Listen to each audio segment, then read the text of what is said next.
Será que Michael Saylor vai vender Bitcoin de novo? Nesse vídeo vamos abordar um dos temas mais comentados dessa quinta-feira sobre a queda da STRC, que é basicamente uma ação nominal que é vendida pela Strategy em bolsa como uma forma de captar recursos para comprar Bitcoin. Depois de fortes quedas nos últimos dias, não só da ação da Strategy, como também dessa ação secundária da MicroStrategy, foi levantada a possibilidade novamente de Michael Saylor vender Bitcoin para arcar com os dividendos aos seus clientes. Eu explico para vocês um pouco sobre isso e muito mais logo após a vinheta. Vambora! Agora sim, família, sejam todos muito bem-vindos a mais um episódio da Liga Cripto. Se você é novo por aqui e ainda não me conhece, muito prazer, o meu nome é Bruno. Antes de mais nada, como de costume, lembro a você de deixar as suas contribuições nesse vídeo, seu like, a sua inscrição e um comentário aqui embaixo ao final. Afinal, vamos falar sobre um assunto que podem sim surgir dúvidas. Muitas pessoas falando que o esquema da Strategy é um Ponzi Scheme, né? Um esquema Ponzi, uma pirâmide, algumas pessoas com dúvida do porquê o Michael Saylor possa vender bitcoins. A gente vai tentar explicar um pouquinho sobre isso nesse vídeo, o que, claro, se ele decidir por vender bitcoins, pode soar muito negativo para o nosso mercado, que, claro, deve trazer o Bitcoin abaixo de 62 mil dólares. Bom, iniciando com vocês, direto ao que interessa, vimos o calendário econômico nessa semana bem animado. Kevin Warsh, presidente do Fed, trouxe a sua primeira coletiva de imprensa, sua primeira declaração do FOMC,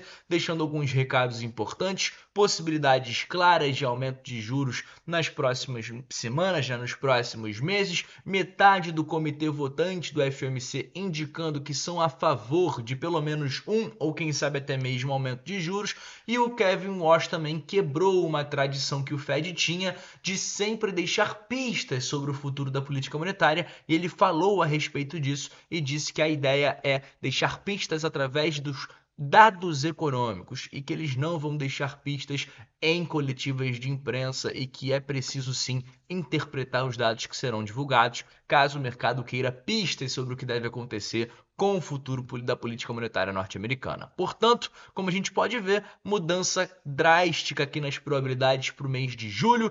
Aquilo que era algo em torno de 10, 12, 15% de probabilidade de aumento nas taxas, depois dos dados divulgados e, claro, da declaração, juntamente com a coletiva de imprensa que foi vista nessa semana, aumentaram para quase 40% as probabilidades de vermos um aumento nas taxas, o que, claro, é muito negativo caso seja confirmado aí dentro das próximas semanas, lembrando que essa declaração aqui vai acontecer somente daqui 40 dias. Agora sim, partindo com vocês ao principal tema desse vídeo, vamos falar sobre Michael Saylor, sobre MSTR, sobre STRC e, claro, essa possível postura de vender Bitcoin para arcar com dividendos dos clientes que hoje emprestam recursos em troca de rendimentos. Então, o que acontece? Como a gente pode ver, a MSTR, que é a ação da Strategy em bolsa, caiu 44%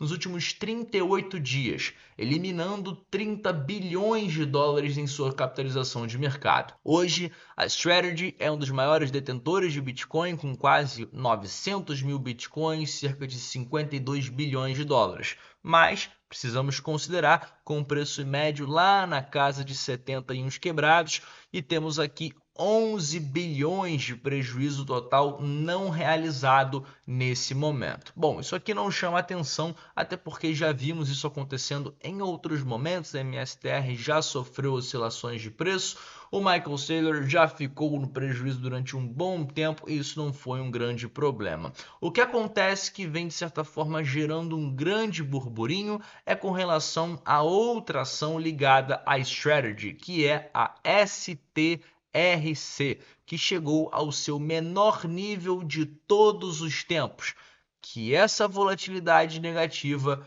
poderia forçar a Strategy a vender mais Bitcoin. Então, para vocês entenderem, eu separei aqui rapidamente uma apresentação e, claro, se ficar alguma dúvida, deixa nos comentários. Então, para você entender, a STRC é uma ação preferencial emitida pela Strategy.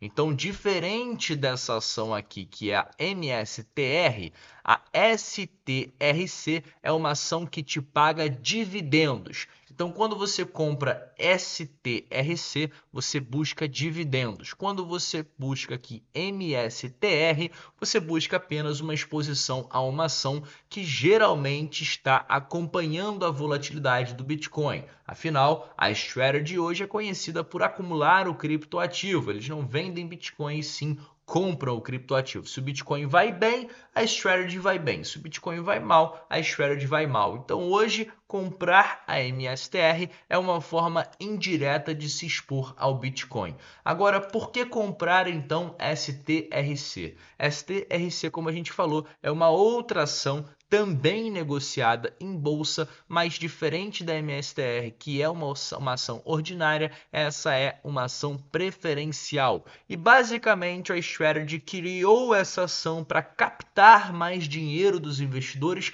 para poder comprar mais Bitcoin. Então, basicamente, quem compra essa ação aqui está emprestando dinheiro à Strategy em troca de um dividendo anual elevado. Agora, o que é esse dividendo e quanto é? A Strategy hoje paga 11,5% a quem comprar essa ação anualmente.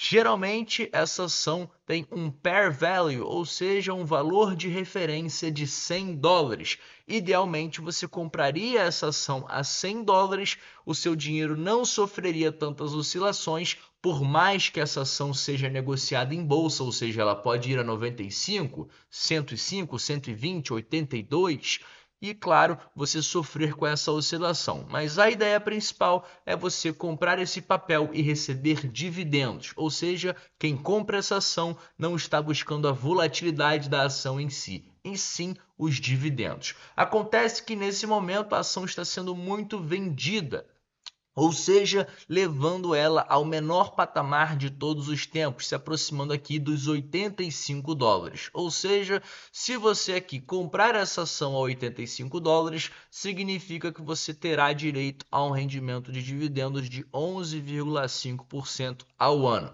Acontece que o cara que comprou a $100, que é o valor de referência, nesse momento ele está no prejuízo, porque ele vai receber 11,5%, mas já perdeu 15% porque ela caiu $15 desde que ele comprou. Ou seja, um certo medo começou a circular no mercado porque o dividendo não está compensando esse risco. Então, para que compensasse, afinal, a ação está se mostrando muito volátil e não deveria ser, a Strategy teria que investir mais na questão do dividendo, oferecer mais dividendo aos clientes para que eles possam, então, recuperar esse capital, ou melhor dizendo, captar mais capital para que eles possam comprar mais Bitcoin. Qual que é o problema disso? Se a Strategy está emitindo bilhões preferenciais pagando 11,5, eles precisam emitir novas notas e o mercado só aceita comprá-las agora a 85. Afinal, como eu falei, ela é uma ação negociada em bolsa. Se ela está a $85,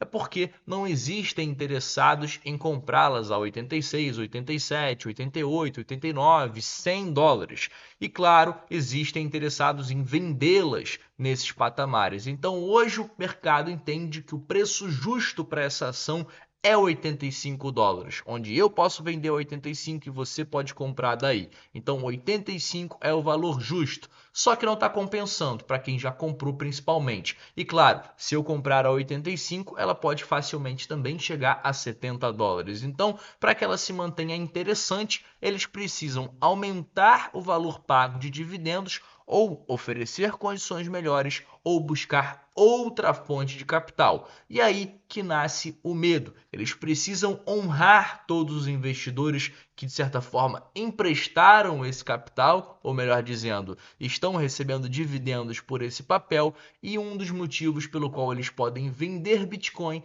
é justamente para arcar com esse dividendo anual. Agora, será que devemos temer tanto assim? Será que eles podem vender Bitcoin? Tecnicamente podem, mas é improvável que eles venham a vender Bitcoin somente para pagar essa conta. Porque, primeiro, o próprio relatório diz o seguinte: cerca de 55 bilhões de dólares é o que eles possuem em Bitcoin, né? Ou seja, 52 e uns quebrados. Vamos arredondar para 55.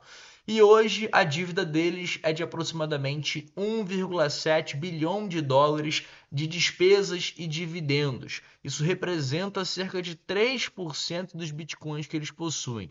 Se o Bitcoin subir mais de 3% ao ano, o patrimônio da empresa acompanha as suas obrigações. E claro, por isso então que a empresa argumenta que possui uma enorme margem de segurança e que não seria necessário vender uma quantidade absurda de bitcoins para então honrar todo esse dividendo que é pago aos seus investidores. Ou seja, na minha opinião, entendendo a reputação que está em jogo de Michael Saylor e da própria Strategy, e claro, entendendo que a volatilidade do Bitcoin negativa impacta os negócios da Strategy, eu imagino que eles não vão querer vender 2, 3, 4 bilhões para pagar todos os investidores por 1 ou 2 anos aí tranquilamente, sem ter que pensar, é claro, em trazer novas receitas para honrar com essas despesas. Então não acho que eles vão querer vender bitcoins para suprir essa demanda financeira que hoje existe, que é justamente o dividendo por aquele cara que comprou essa ação. E agora uma dúvida que você deve estar pensando: bom, e se todas as pessoas começarem a querer vender essas ações que elas compraram? Bom, não funciona como um esquema de empréstimo, tá? Eu falei empréstimo só para você entender que é a forma que a Strategy capta recursos. Mas na prática, essa é uma ação em bolsa. Então, compra quem quer. E você comprando essa ação, ela vai ser negociada. Se você está comprando, alguém está vendendo. Eles apenas emitem mais ações caso não tenham aí novas possibilidades de venda dentro do mercado. Então, basicamente, se você está comprando essa ação, alguém está vendendo. E você comprando, você recebe o direito de receber dividendos. Se todo mundo começar a vender, o que vai acontecer é que o preço dessa ação vai cair, ou seja, vai despencar de 85 dólares, que é o que vem acontecendo. Afinal, muitas pessoas não estão tão interessadas assim em receber esse dividendo, e na medida que a ação vai caindo, vai se tornando menos interessante ainda. Agora, para mim, que entendo que possivelmente essa ação possa voltar a subir a 100 dólares,